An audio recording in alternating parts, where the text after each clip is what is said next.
there's one cushion right here if you want. Yeah. People fight over that pillow. It's not anyone specific. Okay, are we on? All right, welcome to the Seaside Housing Task Force meeting. Our meeting tonight, we do have a little conflict, and I just wanted to, in case anybody is concerned about it, sorry about the scheduling conflict. We want to also recognize here and honor Seaside Police Sergeant Jason Gooding, whose end of watch was 8 years ago now, February 5th, 2016. And we always say gone but not forgotten.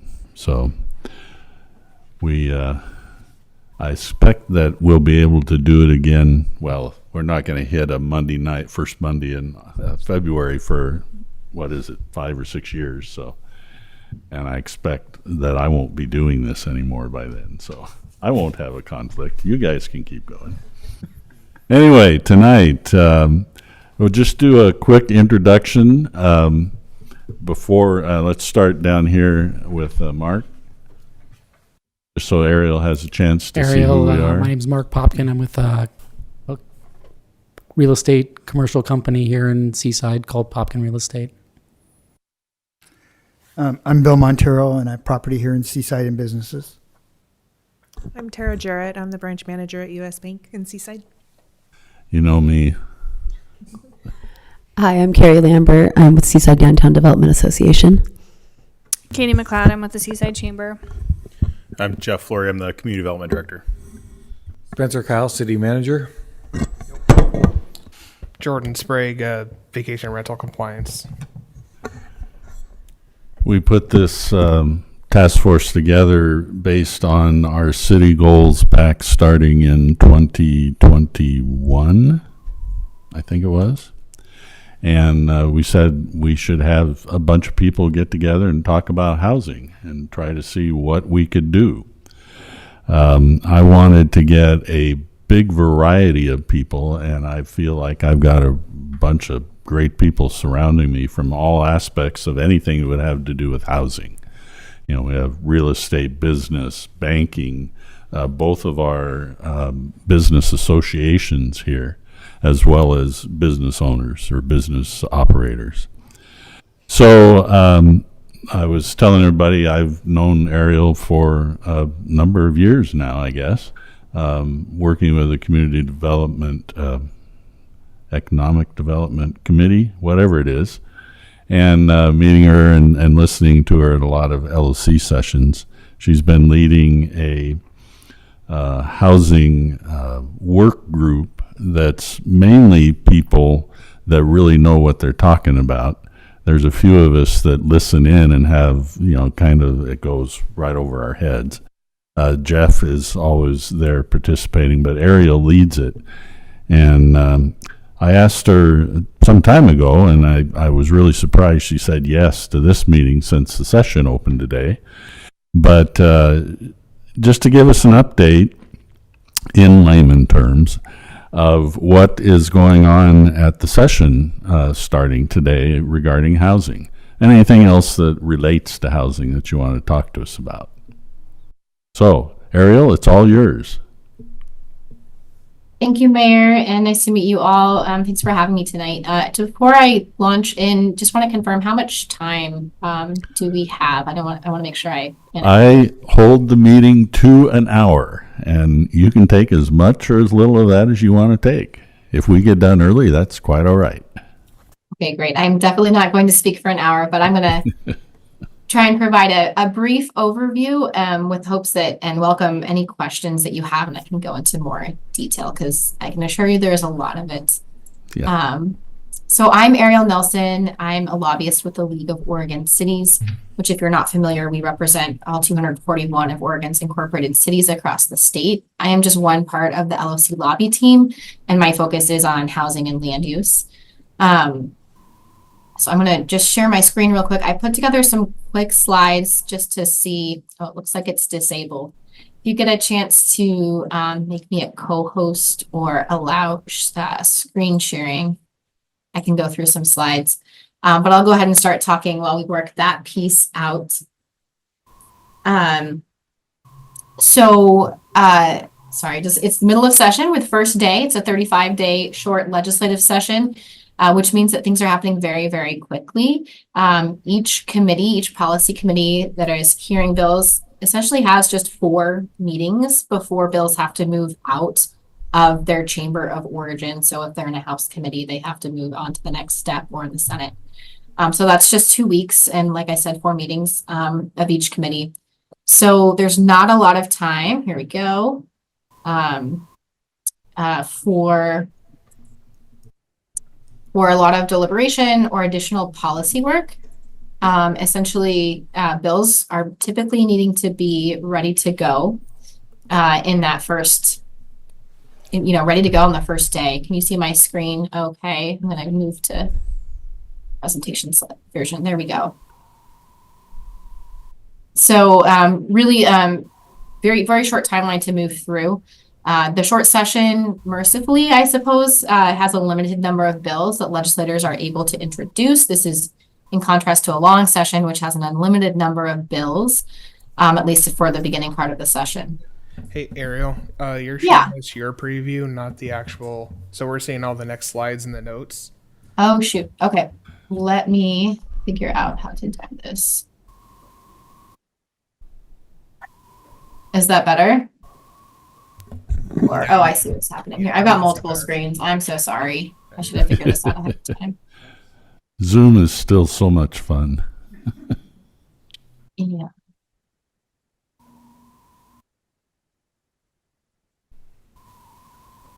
Oh, I'm just going to go to the regular screen and just. So you're on the right screen for us if you just hit start presentation. Okay. Yeah, that one right there. Is that better? Nope. That's what happens. Yeah, it switches the screen. So I have to figure out. That's fine. If you go back to the previous one, I think that's better than this one. It makes it a little bigger for us. Yeah, I'll do that. Now I have to remember how to do that. So. It's not that big a deal. Okay. Sorry about that, guys. Okay. So can you see it now, the current slide? It's okay. Sorry about that. Okay. And I'll just like that. All right. So that's kind of an overview of what we're dealing with in the short session. So I just on my slides, I just have kind of there's 6 or 7 bills that I'm really tracking closely that have kind of the meat and potatoes of the issues we expect to encounter on housing this session. That said, there are a number of bills that we call placeholders that have been introduced. These are bills that have a relating clause or a subject line related to housing or land use, but that don't have any content in them currently. They typically will have language about directing a state agency to study housing and report back. Those are known as placeholders. They're vehicles that can be gut and stuffed with an amendment later in the session if needed. So we still have to track those, even though there's nothing currently in them. So I'm going to move on to the bills that I'm focusing on, and I'm happy to take questions as I go through. Someone might have to just speak up because I can't really see everyone on the screen very well. So the first bill that I think has taken the bulk of our work and attention leading up to session, I think is the one folks are most familiar with. It's gotten the most media coverage, certainly, is Senate Bill 1537. This is Governor Kotek's housing bill or housing package, because it's actually a very long bill with several significant sections in it. The other thing to know about this bill is that it's a repeat. Parts of it are from last session, in the 2023 session. Governor Kotek introduced House Bill 3414, and I'll talk about where the overlaps in the content is. That bill that the League of Oregon Cities was strongly opposed to when it was first introduced. Thanks to the support of legislators with local government experience, we were able to get a significant amendment to the bill that significantly restructured the section that we had concerns with. That led us to a neutral position. And that's why we are currently in a neutral position overall on the bill. There are portions of the bill that the league does not support, that we still have significant concerns with. And there are portions that we would like to support, But we are still in the process of pursuing some technical amendments to make sure that the bill actually can work as intended on the ground. So when it gets to land use policy and housing policy, for better or for worse, our land use system is incredibly complex at the state level and then down to the local level. And so it's really important that we make sure that the statutory language actually works and is clear and is not going to lead to confusion when 241 cities in the state go to implement, and that it's not going to expose them to litigation and actually have the opposite intent of what I think this bill hopes to do, which is expedite and speed up and make housing development easier. So with that, I'll share just kind of some brief components that are in the bill. And I've linked the bill here. I'll send these slides over to Jeff so you all can have them if you want access to these bills. The links are on OLIS, which is the Oregon Legislative website, and those are live. They get updated as the bills move through the process. So these links are good for you for the whole session. So the Housing Accountability and Production Office, that's the first part of the bill. This was included in the governor's bill last session. It would establish this office. We call it the HAPO based on the acronym. And it would live at the Department of Land Conservation and Development and establish coordination between the Building Codes Department as well and with Oregon Housing and Community Services, the State Affordable Housing Agency. Its primary function, and it's improved significantly since the original version last session, is to take in complaints from either developers or members of the public, complaints or allegations of cities violating local or state housing law. So that could mean either a city not updating local code in compliance with changes in state law, or not implementing clear and objective standards for housing development. And so that's the primary role there. Since last session, they've also added some significant resources for technical assistance and support for cities, recognizing that there have been countless updates and changes and new requirements and mandates in the land use system in recent legislative sessions. Cities are still catching up to all of the updates, and there haven't been a lot of resources or funding included with those updates to help cities implement. So, before we were in this housing crisis, before all these updates, in several decades ago, when the land use system was first developed, it was intended to be funded so that cities could do periodic review and update their housing and development codes on a regular basis. That stopped being funded a long time ago. And so now it's a really significant undertaking every time the state makes changes. So we are still working on this section. We've managed to get a lot of improvements so that it's clear kind of what the role of HAPO is versus what LUBA does versus what LCDC already does. But at the end of the day, this is a considerable amount of it's a new bureaucratic process. It's a new layer of accountability. It's duplicative of some existing enforcement authority that the state has. And there's no transparency. There's no guarantee that DLCD is going to work with not just cities, but with developers as well to make sure this process is actually achieving the goal, which, as we understand it, is to help approve more housing locally and help make housing development faster and easier. So I've just described, the goal of this section, but also, what the kind of worst case scenario would be if this isn't implemented correctly. So we're hoping to see some commitment either in the statutory language of the bill or on the record from the governor's office, from DLCD, about how they intend to work with their local government and development partners, add some transparency to this process, ensure that it will actually have the outcome that we're hoping for. So that's the first component. The second piece of the bill is brand new. It's also duplicated in another bill I'll talk about later. It's titled Opting into Amending Housing Regulations. It's also referred to as the goalpost rule. As drafted, it had a lot of problems, but we agree with the intent. So I think we've, in the latest round of amendments that's coming out this week, we're hoping to see some improvements. But it's basically saying that if a developer is in the process of a development application with the city and the law changes, whether it's a local code update or a state law, that the developer wouldn't have to withdraw and resubmit a brand new application, that the city would review their application where it was in line, and they wouldn't have to pay duplicative fees or start all over again. There are situations where that's not technically, workable, that the city's already put in a lot of review and it might be too late. For example, cities have to provide public notice, which can be a considerable expense. It's not something that cities have the ability to absorb.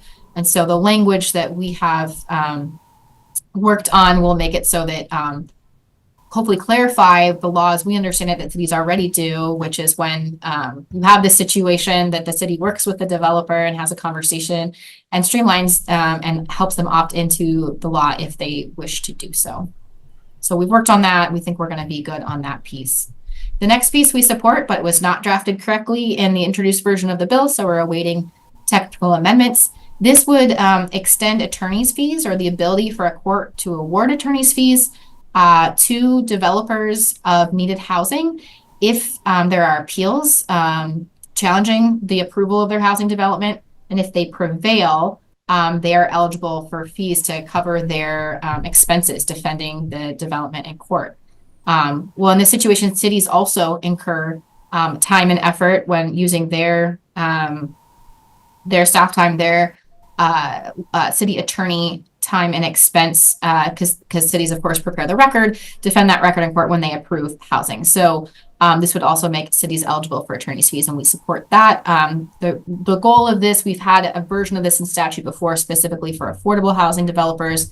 This expands it, and again, it includes cities' time and effort to approve needed housing. It's supposed to have a chilling effect on kind of more frivolous or sometimes NIMBY appeals for housing that are, cause a lot of time and delay and expense for housing during the housing crisis. Then the next sections we are very appreciative of in the governor's section. Rick's governor's bill. She has a total of $500 million included in this package. A significant portion of it is for resources to support housing production. So it's everything from land acquisition, money to purchase land, mitigate land for like brownfield mediation or other land readiness needs, and then $200 million for programs for infrastructure to support needed housing. So water, drinking water, sewer, wastewater, stormwater, and transportation that is site specific, meaning it could be to cover system development charges or other site specific infrastructure costs associated with developing housing. We're hopeful to see in the forthcoming amendment some language that expand that to some larger scale infrastructure projects. The example that gets used often is like a pump station. It's not going to be tied to one specific housing development, but would certainly help a subdivision, larger parts of town, and significant impact on housing. A trunk line, a connector street could also be an example.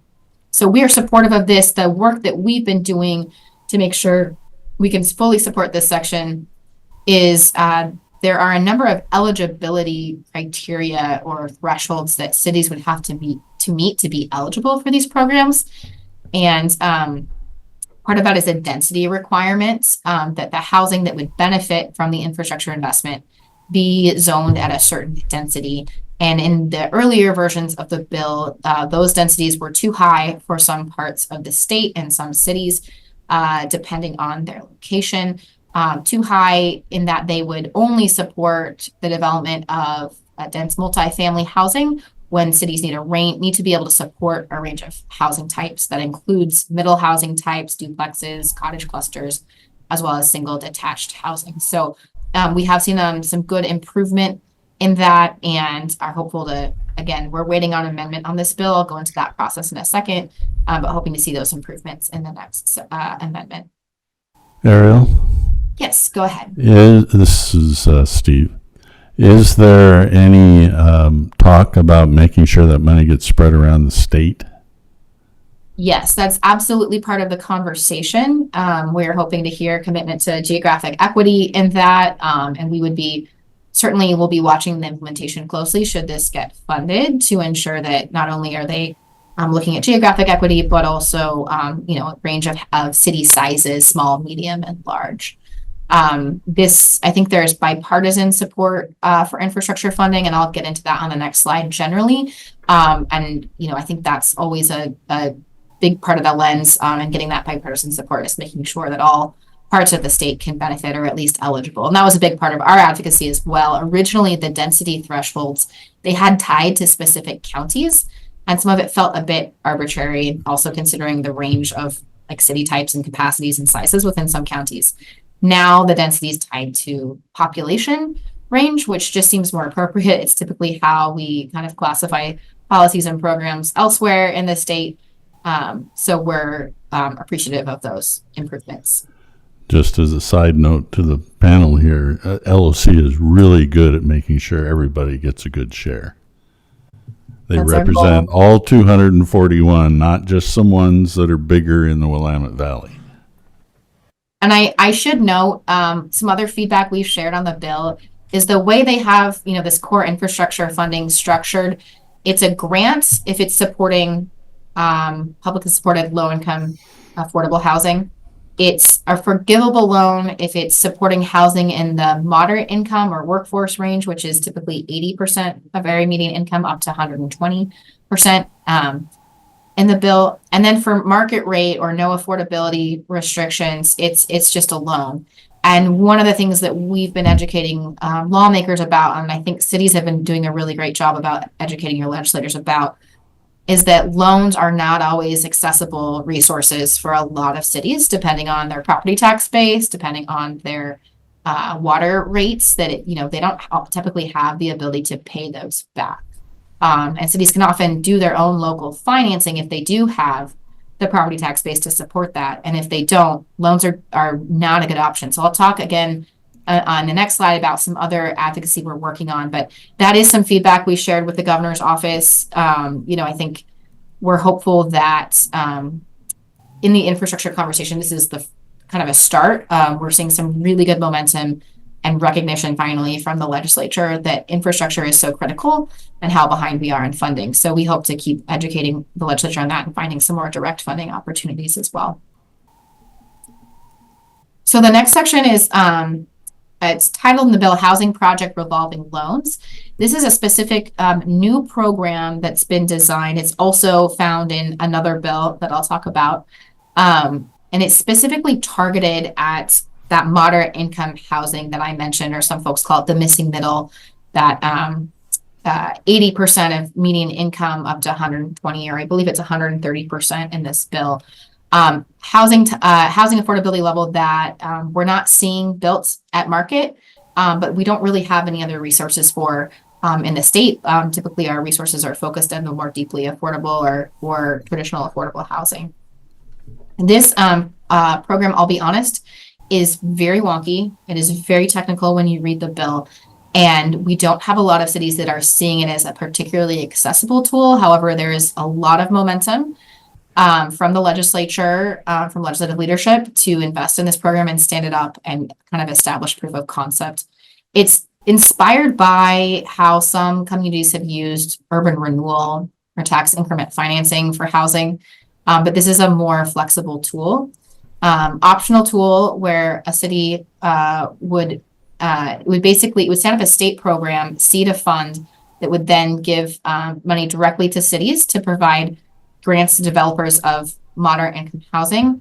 They would establish, they would set up a program and ordinance, but they would establish essentially a fee in lieu of property tax. So the land value property tax would still go into the system and be paid as usual, but the improved value of the home, the middle income housing home, would be captured and paid back to the state over a 10-year period to recapitalize the fund and keep it revolving.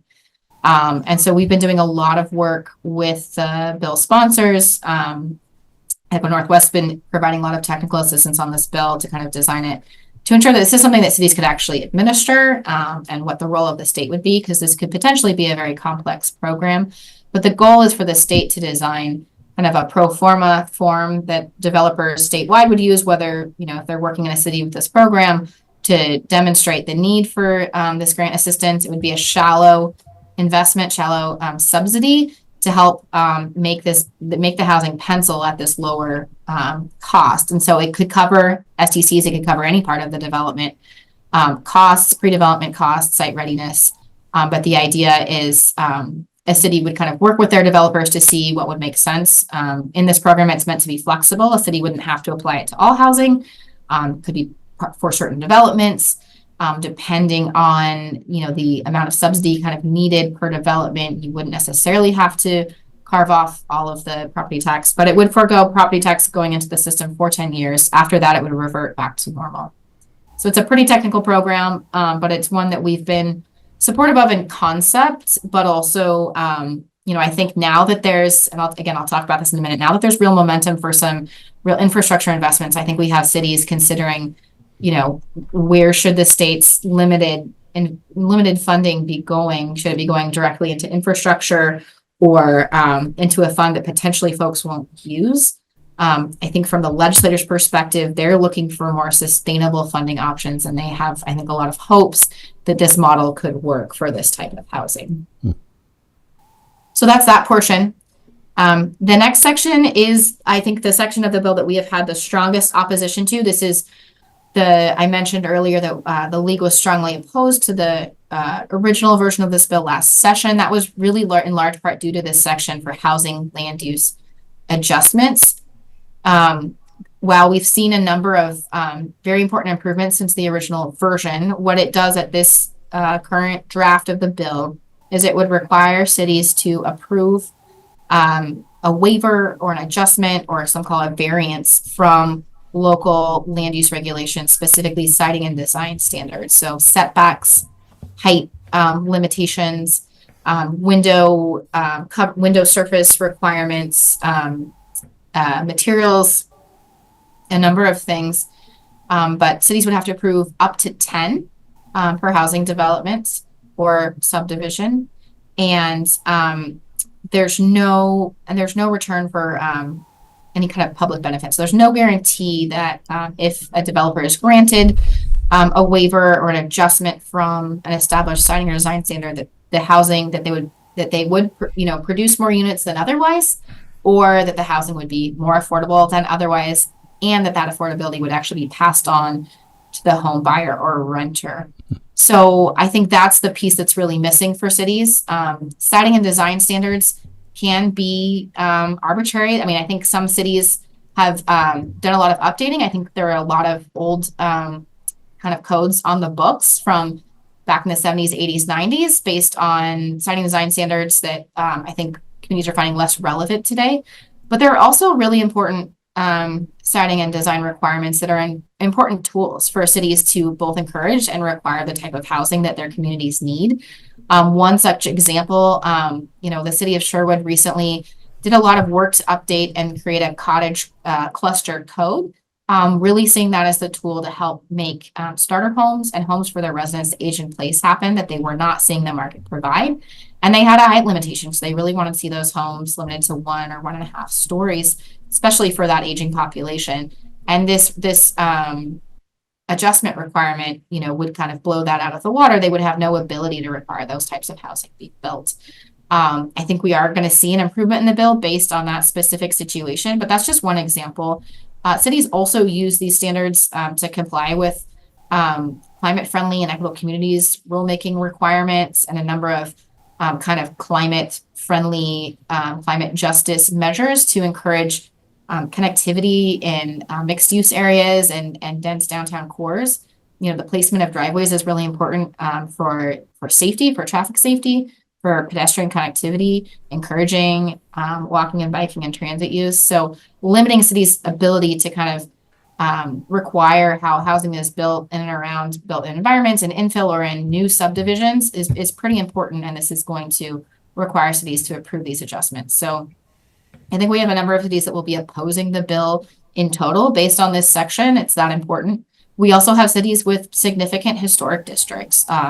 And now previous legislation has made it such that housing is kind of a by right ability. You can develop housing in most zones in a city now, even if it's not strictly zoned. You can so commercial, light industrial, any land owned by a church organization, faith community can qualify without going through a rezone. These are helpful tools, but they also mean that these siting design standards can be really critical when you're looking at kind of weaving in housing into parts of town that haven't had it before.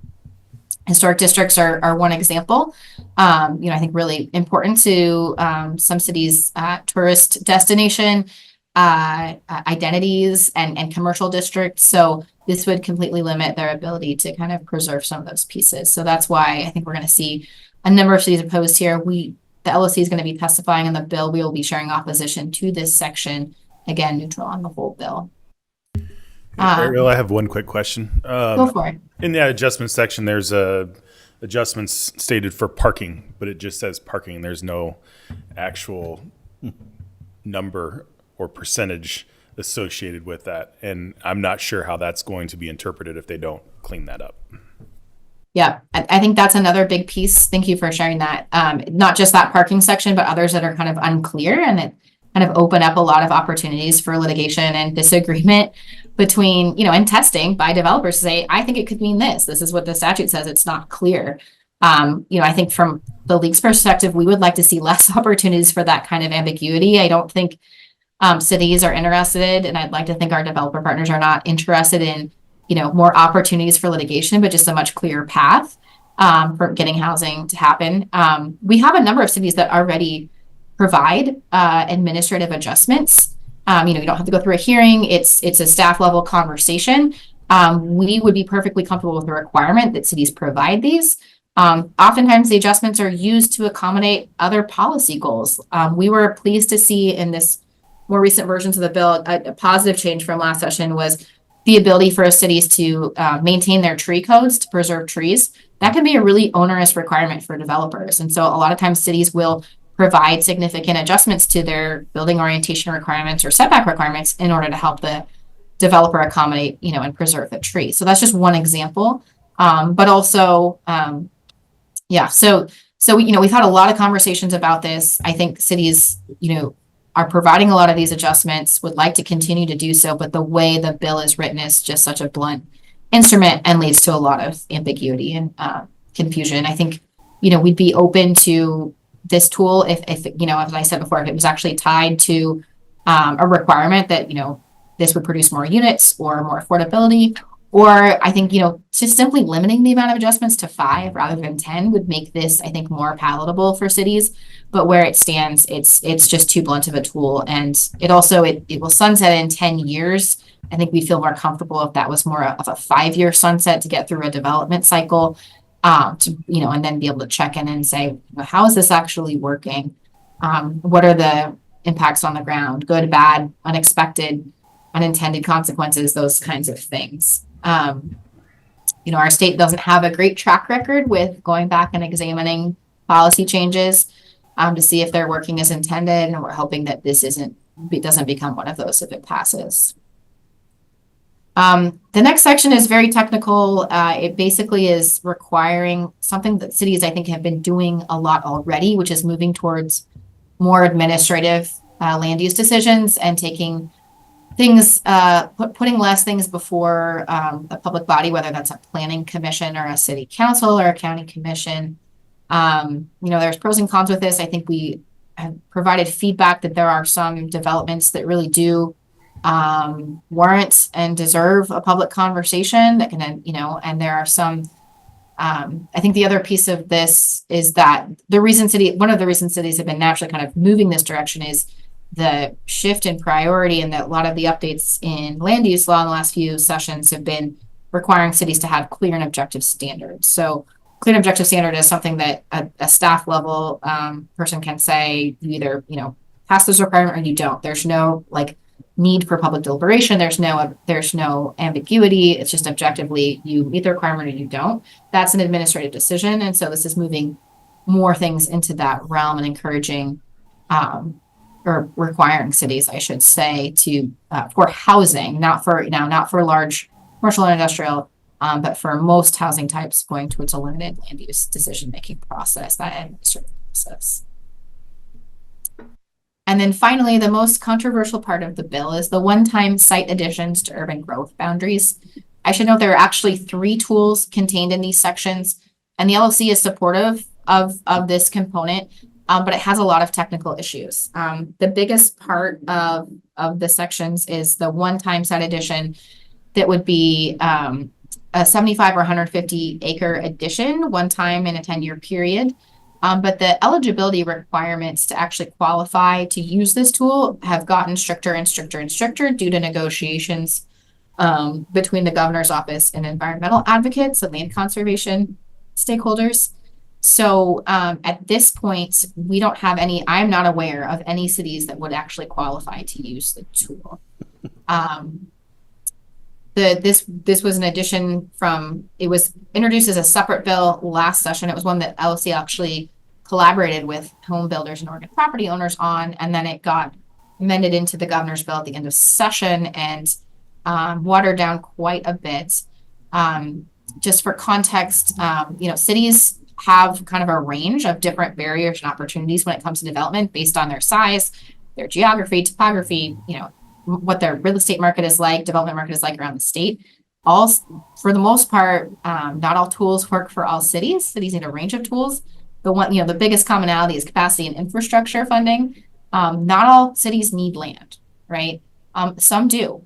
And so we were okay with this tool that wasn't going to be accessible statewide, because not all cities need this, but for those that do and could qualify, this could be a really meaningful tool.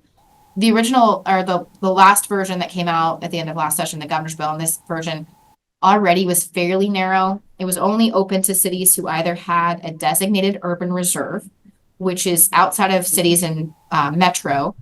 That's only like 13 cities that have had a designated urban reserve. And then if you didn't, cities, the land had to be non-resource. It couldn't be resource land. And so our understanding is that that's actually not very many cities that would then qualify. And then from that pool, they've now added on some requirements that you have to meet both of these. It used to be an either, and now it's an and. So you have to show that you have significantly rent burdened population residents based on some pretty obscure HUD data that folks are just learning how to access and use. And your average, your rate of significant rent burden has to be higher than the state average overall.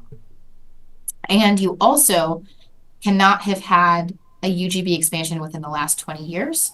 And if you did, you can only access this tool if that expansion is either fully developed or development ready. And the definition of that is very strict, too stringent. So I think we're going to see some improvements to that piece. I think what we're comfortable with is land that's either developed or has been planned out. Basically, the city's done what they can to do the comprehensive planning, kind of the long-term infrastructure planning. But a city's role kind of ends at a certain point, and then once they've done all the planning and prepping, they can do. It's really up to the developer coming in and saying, "I'm ready to develop this land." So I think that piece is getting improved. But when you consider the universe of cities that are eligible to begin with, either from an urban reserve or non-resource land, and then qualifying for both of those criteria, I have not found any cities. I haven't heard from any cities that feel that they're eligible. So that's where we're at with this bill right now. There are two other UGB tools that I do think could potentially be more accessible. Again, I haven't heard affirmative from cities that they do plan to use these, but I also think that for our smaller cities, it's harder to engage in the legislative process. And cities are so busy with, approving the housing development that is going on, doing their land use updates, that it's pretty difficult to put a lot of time and effort into a legislative process that's so uncertain and unpredictable.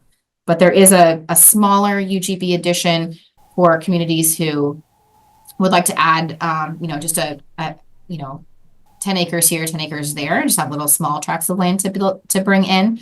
The big tool also requires the land that you bring in. You have to do some pretty in-depth concept planning for complete communities with transit requirements and other things that are really not options for a lot of cities in the state. So adding a smaller amount of land, there's a potential to use that tool there. It would still have to be urban reserve and non-resource, so still fairly limited.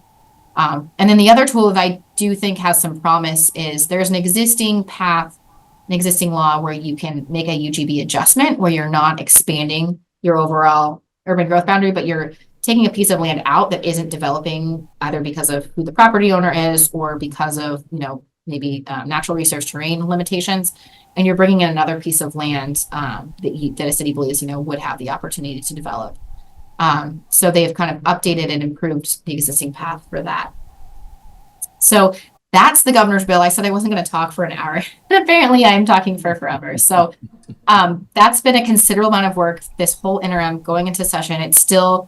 We're still wanting to make sure that it's drafted correctly and that there's not a lot of those ambiguities, like pointing out with the parking, so that cities can actually implement this as intended. So we expect to see amendments probably in the next couple of days. The bill is scheduled for a public hearing on Thursday in the Senate Housing Committee at 8 a.m.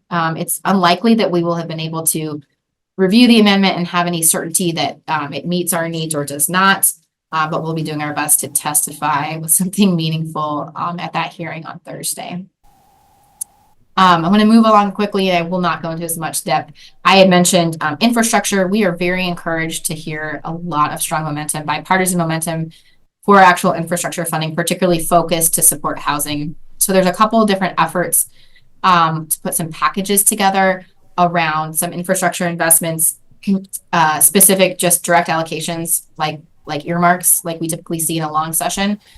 The league was asked, and we were very grateful for the opportunity to put out a quick survey over the winter asking cities, hey, do you have any infrastructure projects that you can tie and say, yes, it would support this many units or it's planned for this many homes? And we received, I think 84 cities responded, which is a great response rate considering how busy cities are and what a fast turnaround it was. It's, over close to $900 million in potential investments, but close to 50,000 units would be unlocked with these investments. We don't expect that the legislature, and we know the legislature doesn't have the ability to fund all of it in a short session, but we are very supportive of what we call a modest package moving through. And we really hope to ride this momentum for a really robust investment and conversation in the next long session in 2025. So the top two bills I have listed here are two versions of that infrastructure conversation. The first one is a bill that Representative Elmer is sponsoring with a number of cities, but work closely with her district and the city of McMinnville to craft this. This bill is actually structured specifically to support that workforce, moderate income housing. It's focused on cities below 50,000 in population. It has affordability requirements for those developments. That bill has a hearing tomorrow. The league will be supporting that bill, but as with any individual allocation, earmark, investment from the legislature, the league is not supporting any one city's project or even any one list. We're just kind of broadly supportive of infrastructure overall. So we will be, again, supporting the conversation, and it's up to each individual city to advocate for their particular projects. There's another bill that's specifically focused on water, wastewater, and stormwater investments. That's House Bill 4128. It's getting a hearing on the 13th. This has been backed by the Bipartisan Water Caucus, and specifically from Representative Gomberg here on the coast, or where you are on the coast, a little south, and Representative Helm, who kind of lead up the Water Caucus, as well as Representative Owens in Eastern Oregon. Again, a package kind of targeted at these housing-focused investments. We expect both these bills to have strong hearings, and then we will not be surprised to see the actual investment decision that the legislature makes wrapped up into a larger end of session budget bill. There will necessarily probably be some political lens and negotiating that influences some of those awards. That is part of the process, but that's also why we see these kinds of allocations as a really important tool, important investment for the legislature to make. But we also want to see strong programmatic resources as well, because, politics is not the most holistic long-term best way to be planning for and funding our infrastructure needs around the state. Two more bills quickly, kind of more loosely related to infrastructure. The Municipal Development Protection Fund is a bill that the league's going to be testifying in support of tomorrow in the House Housing Committee at 8 a.m. This is a bill brought by Representative Gamba, former mayor of Milwaukee. It gives a state protection if a city chooses to defer collection of SDCs. This is something that developers often cite as what would be a helpful tool in their development process. It's up to the city, completely optional, but if a city opts in, decides they want to allow deferral of collection of SDCs until certificate of occupancy, and a window after that, up to a year after that for publicly supported affordable housing. If that does not get paid, the state will step in and completely assume and purchase the debt from the city and take it off the city's books. So just really brings in that risk protection. And this is to encourage cities to be able to do this, understanding that it's really not, it's a high risk endeavor for a lot of cities. It's can be a high administrative burden to defer SDCs. And so this is the state stepping in as a partner. And so we really appreciate creating and standing up a tool like this, again, that would be entirely optional to cities. It would be accessible to them if they choose to defer SDCs based on the terms of the bill. And then finally, I already talked about the moderate income housing revolving loans. This is just another vehicle for that bill, that concept that's in the governor's bill. It also has a Senate bill that is being amended and worked on in tandem with the piece in the governor's bill. So I'm just going to quickly mention two more bills. These are pretty technical. Well, the first one's technical. It's a omnibus bill, committee bill in the House side. This is a committee bill is when a legislator doesn't put their name on it, but it's sponsored by the committee. We're tracking a few pieces in here that a couple are technical fixes and two are new. One is the opting into new housing regulations that's in the governor's bill. Again, another tandem piece. And then a piece dealing with middle housing land partitions based on a specific incident that came up in the city of Eugene, but is not an issue in the rest of the state. So we're trying to meet the need in Eugene without upending every other local code in the state. So that's been a very technical conversation. I think we're headed in the right direction. And then finally, this is a really important one, just statewide. And then we have a handful of cities with a direct impact. Senate Bill 1530 is an omnibus committee bill, and the Senate Housing Committee has a number of investments in it for various housing programs, but we are specifically advocating for $65 million to keep existing homeless shelters open. So there was a tremendous amount of leadership and historic investment from the legislature, leadership from the governor's office in her emergency declaration. We were glad to see that extended statewide through the legislature.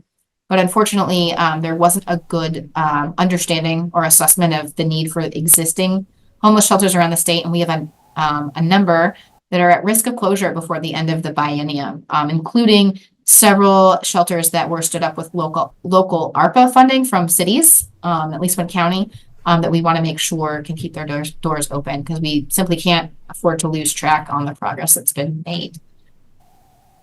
So that's something that we are also prioritizing this session, that $65 million. It's also an ask that the governor has made, so we're really glad to have her leadership and advocacy on that, and we'll be working with housing partners from around the state to get that passed. So that is kind of the universe of bills. As I said, there's a few other things floating around, and we're tracking other bill vehicles. It is day one. These things are going to move very, very quickly. First hearings without even really seeing the amendments on some of these bills, as I mentioned. So we expect to see, particularly because housing is such a priority in both parties, in both chambers, we expect these bills mostly will be moving in some form by the end of next week. So we're just working urgently to get the fixes and improvements in where we can in the meantime. So if anyone has other questions, I'm happy to take them. This is Mark. How is the amount of money decided? It seems like the numbers that are placed on each of these seems sort of arbitrary, I guess, if they don't sort of know, or how is it decided? That's a great question. So, I think for some of these pieces, like the shelter, that's based on a survey that the state put out of kind of what are your needs. So those are based on actual needs assessment that shelters have been provided. For some of the other bills, the governor for this session put out, a call for a total $600 million investment in housing. That includes that $65 million for shelter and some other programmatic investments, and then $500 in her production bill. I can't speak for the governor, for legislators, but a good amount of it has to do with what they see as available revenue this session. I think that there was some left over from the long session, which is typically where the major allocations are made. And then folks have been looking closely to revenue forecasts the state revenue forecasts on kind of what's going to be on the table.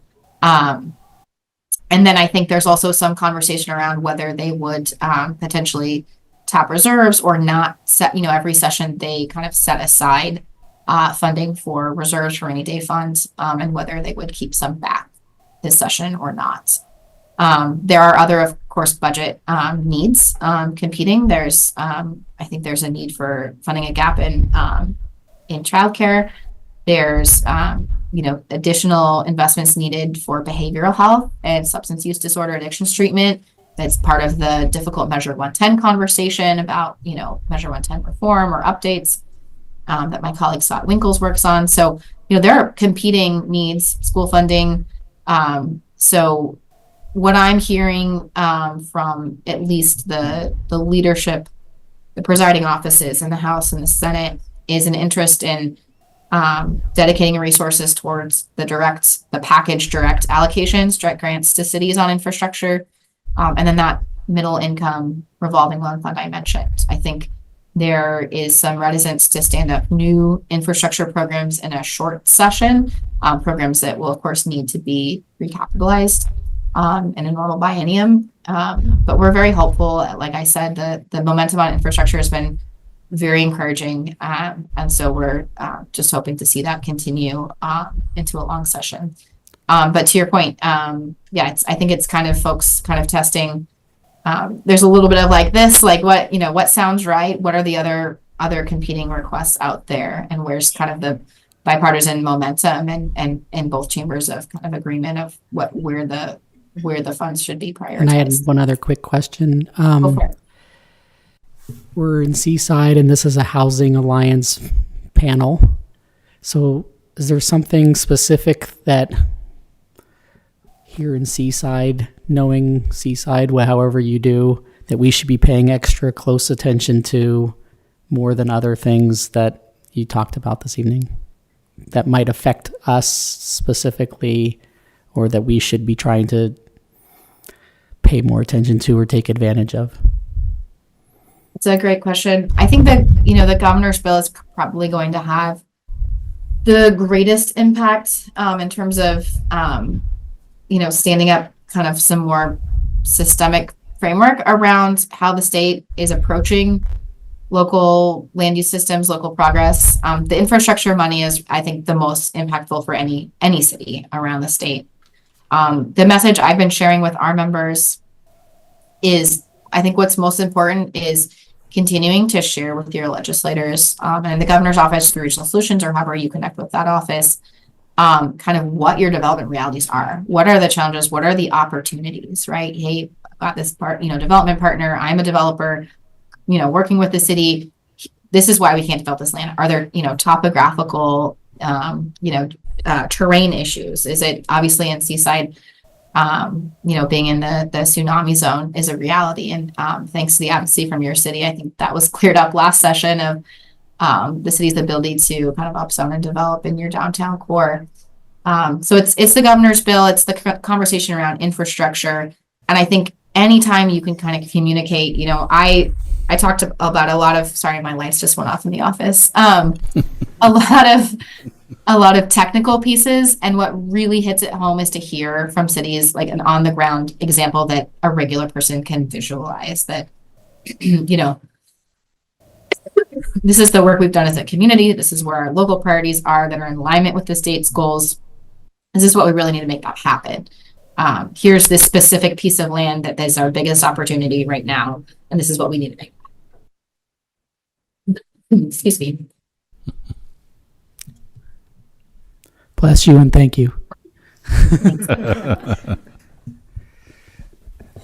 Quick question. How large is the lending pool they're talking about, or is it coming out of the 600 million? Yeah, so it would be coming out of the 6 or 500 million. It's a range. I've heard anything from 50 to 200 million invested in that lending pool. In terms of the direct allocations, it sounds like 100 million is a good chance they're going to make at least 100 million of investments in direct allocations. I've heard that's the floor. They would love to do more, but it's early. They have another revenue forecast coming up that will kind of, solidify a little bit more for them what the state feels like they feel comfortable spending. historically, just recently, most recently, I think there's been a gap between Governor Kotek and former Speaker Kotek in, priorities around spending versus saving, from, between her and the budget writers, the Ways and Means co-chairs, and also the budget staff in the legislature. So those dynamics always play out behind closed doors, but that's certainly an element there. But we are, I think, the tenor last session was that, things Oregon had been doing really well, rosy outcomes, forecasts, but that, recession was coming, and it's continuing to look okay. And actually having, more revenue, more left over than thought. So, but, they play it forecast by forecast, these quarterly forecasts. So that'll be a big, looking to see what that next forecast says. The next one is actually this Wednesday. So that will kind of be a big piece to kind of, once they get that forecast, I think those kind of closed door conversations will happen more in earnest. Anybody else? All right, Ariel, thank you very much.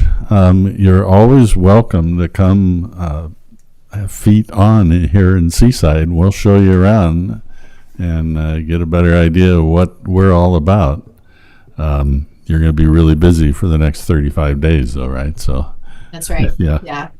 But Thank happy you. to come out sometime, and we'll be traveling around in the next quarter for the regional small cities meetings, and we'll be doing the whole team will be doing a legislative recap. So that's a good opportunity to catch us. Well, see if you can get on. I think we're scheduled to hold that in August, so Okay, maybe you can get here for the August one, Region 1.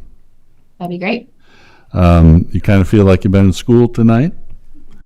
There are a lot of great tools. One of the best is actually go to the League of Oregon Cities website or cities.org, and you can watch a weekly legislative update. It's there. It's actually on their channel on YouTube as well. Ariel talked about a couple of these items. Again, they only have an hour or two, so they go through all of the things that they're doing. And, it sounds kind of nerdy, but go to the State of Oregon OLIS website, OLIS, just zoom that and you'll get, or Google that and you'll get right to it. You can look up any bill, see where it's at, sign up to testify even. It's very simple, easy to do now. You don't have to go to Salem. Okay. Well, Ariel, thank you again. And we'll be seeing you soon. At least I will. Thanks for having me, and apologies, I did talk way longer than I expected, but hopefully it was helpful. And I'm also available, as I said, I'll share these slides with the city, and you'll have these links so you can check out these bills in more detail. Thank you. Thank you. There's a lot of information on the league website that it's public. You can go and look at anything you want. Okay, we have less than 2 minutes. I asked Jeff to give us just a quick update on what the county is doing. They're starting and moving along a little bit, but it's a long ways from completion. Yeah, so real quick, the County Housing Task Force and the Clatsop County cities and the county itself, they've put together a plan to do a countywide buildable land inventory for all of the cities, as well as kind of a land readiness study to see what's readily developable. Essentially, this gets us in line for the ability to apply for grants and complete the housing needs or housing capacity analysis that's required for cities over 10,000 when the rulemaking is done at DLCD in 2025. So they've selected a consultant. It's the same consultant that's doing our comprehensive plan. 3J is going to be doing this work for us. And it'll be a little more comprehensive than the last housing study that was done in 2019. There'll be some good data that comes out of this. And a very much more specific to Seaside than that one was. Yes, it'll This be is- each this is city. It's going to be very specific detailed, to each right. city within the county, so it won't be generalized. But we'll see where everybody is kind of sitting right now as far as housing and land needs. The second part is our comprehensive plan. February 27th at 6 p.m. at the Convention Center, we're going to have our first summit. So we want as many people in the public that we can fit into the room and overflow to be there. So invite your friends, your family, even people you don't like, have them come. This will be a big interactive event where we're trying to solicit as much public comment as we can and start narrowing down some of the scope and goals of our comprehensive plan for the next 20 years. I'm just curious. I heard that Esperanza Village might be being built soon. Is that true? Maybe I spelled it wrong. Yeah. Yeah. Well, they're That working they- up there. Well, I knew that, Yeah. that they actually have a contractor that's ready to put them up. That's awesome. Do you know about when? Maybe it might be done. I know it's hard to put a date on anything, but I would guess, given the utilities, it'd probably be early March. okay, cool. There was a dump truck on the property when I drove by a few hours ago. Yeah. All the conduits in, the water lines are Yeah. in. We just have to get the hookups and the permits for those. And pour the concrete pads.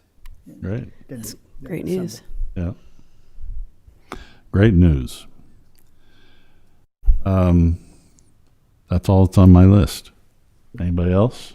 We go to the order? 7:01. We're adjourned. Thank you for coming.